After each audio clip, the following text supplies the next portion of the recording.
Corporation का तो था नहीं, वो हेरिटेज प्रॉपर्टी थी, तो वो मस्जिद की मालिकी की थी। वो फवारा भी हेरिटेज था, वो तोड़ के कहाँ चला गया आज यही पता नहीं। अब जैसे आपने बताया कि वक़्फ़ वाले जिम्मेदारान ऐसे बता रहे हैं कि भाई ये कॉरपोरेशन में गया, तो कॉरपोरेशन में कैसे गया और कब से गया, मेरा उनसे भी सवाल है। और कॉरपोरेशन में भी आने वाले वक्त में मैं यही सवाल पूछूंगा कि ये प्लॉट कॉरपोरेशन की प्रॉपर्टी में आ रहा है तो कैसे आ रहा है, किसने दिया। और ये सवाल है कि हम अगर हेरिटेज सिटी में रहते हैं, ये मस्जिद और कल हेरिटेज सिटी में आती है, अभी ये जगह का विवाद है कि या तो म्यूनसिपैलिटी, तो अब मस्जिद के ही बाजू में एक गार्डन को डेवलप करना कितना योग्य है? क्या उस गार्डन के बनने से, जैसा हाल में हमारे देश का माहौल चल रहा है, तो मुझे ऐसा लगता है कि यहाँ गार्डन डेवलप करने से कहीं ना कहीं नमाजियों में कुछ खलल पड़ सकती है। तो ये कितना योग्य है कि यहाँ पर गार्डन डेवलप किया जाए? देखो, मसला ऐसा है कि पहले तो ये रोड के बीचों बीच की जगह है, बराबर है, तो यहाँ पे डेवलपमेंट की इतनी ज़रूरत है। आज बरसों से खाली पड़ा है, तो जैसे था वैसे ही रहने दो। हमको तो, मैंने तो पिछली बार भी बताया था कॉरपोरेशन में कि हमको इसको डेवलप करने की कोई ज़रूरत नहीं है। आपने अगर डेवलप किया, वहाँ पे गार्डन डिक्लेयर किया, उसके बाद आप पार्किंग बनाओगे, पार्किंग के बाद जाहिर पेड पार्किंग हो जाएगा। पेड पार्किंग आप किसको दोगे, किसको बेचोगे, कैसे चलाओगे, वो आप जानते हो। आने वाले वक्त में इसमें परेशानी तो खड़ी होने ही वाली है। अच्छा, दूसरा अकबर भाई, जिस तरीके से आपने जो बताया कि इस तरह के मामले आपके वहाँ पर दुधेश्वर में भी हुए पार्किंग को लेकर, यहाँ पर भी जो मामला हुआ आसपास में, यहाँ पर कुछ महीने पहले, 1 महीने पहले शायद आपने मुद्दा उठाया भी था म्यूनिसिपालिटी के अंदर, तो क्या उस वक्त म्यूनिसिपालिटी ने कुछ साफ किया था कि ये वक्फ की ज़मीन है या म्यूनिसिपालिटी की ज़मीन है? ऐसी कुछ बात उस वक्त हुई थी? नहीं, ऐसी कुछ बात नहीं हुई थी। वो लोग के पास तो क्लियर ही होगा कि वो म्यूनिसिपालिटी का प्लॉट है, तभी वो लोगों ने आए, वरना ये किसी के प्राइवेट प्लॉट में कॉरपोरेशन आगे जाके काम नहीं कर सकती।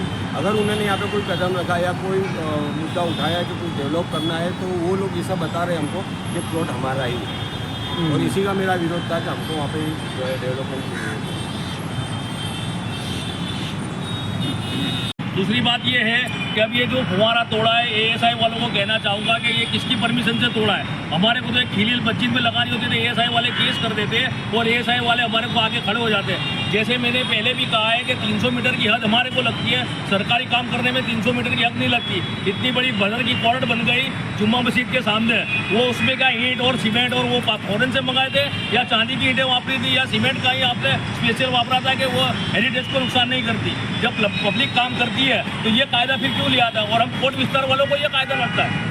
अब ये हेरिटेज जब फुवारा तोड़ा है, हमको तो ये है कि जब तुम तोड़ो तो उसकी वीडियोग्राफी करो, कहीं अंदर से भी तो मूर्तियाँ निकलने की फैशन चल पड़ी है, तो ऐसा ना हो कि यहाँ से भी कोई मूर्ति तुम रख दो और निकल गई मूर्ति और यहाँ भी दावा बोल दो। ये अभी सोची समझी एक साजिश चल रही है पूरे देश में, हम इसको कंडम करते हैं। और आइंदा कोई भी खुदाई का काम हो उसको वीडियोग्राफी के साथ हो, और अगर यहाँ पर होगा तो हम गांधी छिंजा मार के इसका विरोध करेंगे। और सारे मैं नेताओं को कहता हूँ, अपनी पार्टी, अपना फिरका सब छोड़ के वक़्फ़ प्रॉपर्टी बचाने के लिए एक हो जाओ, अल्लाह के वास्ते एक हो जाओ। अच्छा, दूसरा, आज जिस तरीके से जाली वाली मस्जिद को लेकर ही कुछ महीने पहले ये कंप्लेन आई थी कि भाई आसपास के कुछ होटल वालों ने कंप्लेन की है कि आपकी अजान का आवाज़ हमको बहुत डिस्टर्ब करता है हमारे गेस्ट को, और उन्हीं होटल वालों के जो गेस्ट आते हैं उनकी गाड़ियाँ अक्सर जाली वाली मस्जिद के चारों तरफ पार्किंग में हमेशा पड़ी रहती है, तो क्या वो लोगों को डिस्टर्ब नहीं करते? अजान से इतने तकलीफ 2 मिनट की अजान से। अहमदाबाद के अंदर ये जो रोड है ना, लाखों लोग यहाँ से आते हैं, वो लोगों को इश्यू नहीं होता, लेकिन एक हमारी मस्जिद के लाउड स्पीकर से इनको बहुत ज़्यादा इश्यू है। ये होटल वाले का ही खेल है कि पहले गार्डन बने, गार्डन का पार्किंग बने, फिर जब पार्किंग बने तो उसका ऑक्शन हो, और जब ऑक्शन हो तो होटल वाला ही ले लें। ये वही खेल है। और अभी कुछ एक्स जो यहाँ के मेंबर थे वो आके बोलते थे कि एएमसी की प्रॉपर्टी है, तो एक्स को भी अभी आने वाली बॉडी में आना है, इसके लिए फिर वो तो सब काम होगा। ऐसा अभी क्या बोले कि ये कॉरपोरेशन का प्लॉट है, अभी तक तो हमको मालूम ही नहीं था कि ये सब कॉरपोरेशन का प्लॉट है। और अब क्या है कि एक्स लोग भी आएंगे, क्योंकि उनके प्रेजेंट चालू ओहदा भी आने वाला है, वो भी लेंगे, तो उनके तो चमचागिरी करने पड़ेगी ना। अब तो बात कौन बोलेगा? एएसआई के अंदर जब प्रोटेक्टेड मोन्यूमेंट है 2-3 मीटर है, 100 मीटर के अंदर तो दिल्ली से परमिशन लानी पड़ती है, और ये तो एकदम बाजू में, तो यहाँ क्यों ऐसा हो गया? क्यों? ये सब सोची समझी साजिश है। ये कौम को मालूम नहीं पड़ती, कौम को क्या भाई ये एएमसी का प्लॉट था, ये हो गया। एएमसी का प्लॉट 650 साल से मस्जिद है, आज की नहीं है मस्जिद। एएमसी बाद में बनी है, ये 650 साल की मस्जिद है। होटल बाद में बनी है, ये 650 साल की मस्जिद है। आप ये सब खेल करना सब बंद कर दो। आज का नौजवान जागा हुआ है, उस टाइप के लोग नहीं है, ये सब पेप्सी टाइप के लोग नहीं है। लोग तो पढ़े लिखे। अब अगर गैरकानूनी काम होगा तो इसके खिलाफ में आंदोलन होगा, और अगर यहाँ पार्किंग का जो खेल होगा तो हम लोग इसका पुरजोर विरोध करेंगे इंशाल्लाह। यानी अपने कोई डेवलपमेंट की जरूरत नहीं है, जो ही पोजीशन बराबर है। देखिए वो विस्तार में आप आएंगे ना, हाँ। रोड कितने डेवलपमेंट तो चाहिए ही हमको। हाँ। सीधे सामने गार्डन चालू है ना, बराबर। डेवलपमेंट तो हमें चाहिए। स्कूल चाहिए हमें, स्कूल नहीं बनते। हॉस्पिटल चाहिए, हॉस्पिटल नहीं बनते। जहाँ औकात की मिलकत है वहाँ पे आपको काम करना चाहिए, गार्डन बनाना। अरे भाई अहमदाबाद के अंदर भी ये जो सामने वाला है ये तो है ही ना। अच्छा, सरदार बाग जो है वो करोड़ों रुपए के पैसा लगा के डेवलप किया जा रहा है, तो 10 कदम दूर दोबारा इनको दूसरा पार्क बनाने की क्या जरूरत है मस्जिद के? एक रोड क्रॉस करने का है। ये सोची समझी साजिश है। औकात की मिलकत को एएमसी में दो, एएमसी में से ऑप्शन कर दो। ऑप्शन करने के बाद एक आदमी जिसकी होटल है तो वो ऑप्शन में आके खरीद ले और उसकी गाड़ी का पार्किंग करे।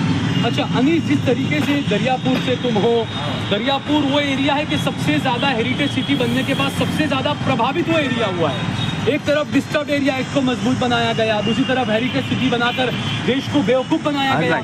मुसलमानों को बांध दिया गया कि मुसलमान कहीं नहीं जा सकता, अपना मकान नहीं बना सकता, कहीं निकल जाके जुआपुरा रहना पड़ेगा, वक़्फ़ की ज़मीनों पर कब्जा करके किसी और को दे दिया गया। कैसे देखते हैं आप? ये बिल्कुल मुसलमानों को जैसा चल रहा है, आपने बताया, आपकी बिल्कुल सही बात है कि जो हमारे जो पहले के लोग थे उन्होंने कभी भी इसका जो विरोध नहीं किया। उसी की वजह से जो आने वाली हमारी पीढ़ी है उसको बहुत सहन करना पड़ता है। आप आइए, सिटी में रहने के लिए जगह नहीं है, और जुआपुरे जाते हैं तो आज भी देखिए जो जहाँ दरगाह है रॉयल अकबर के पीछे, वहाँ नोटिस दे दी गई है सोनल के पास। जो बेचारे एक एक मकान के रूम में रह रहे थे उनको भी नोटिस दे दी कि आप खाली करो, हम तोड़ना आने वाले हैं। तो मुसलमान जाएगा कहाँ? उसके पास जगह ही नहीं है। और जिस तरह हमारी वक़्फ़ की जो औकात की प्रॉपर्टीज़ है उसको भी बार बार टारगेट किया जा रहा है। लेकिन अब मुसलमान हर चीज़ को फूक फूक के देखेगा और हर चीज़ पर अपना आवाज़ उठाएगा। मैं आपकी भी बहादुरी को सलाम करता हूँ कि कल आप आए यहाँ पे एक फ़ोन में और आपने जो वीडियो बनाया बिल्कुल सही किया। भले उसके बाद जो भी तारण आया कुछ किया नहीं, लेकिन हम आए यहाँ पे कंडेम किया, ये बहुत ज़रूरी था।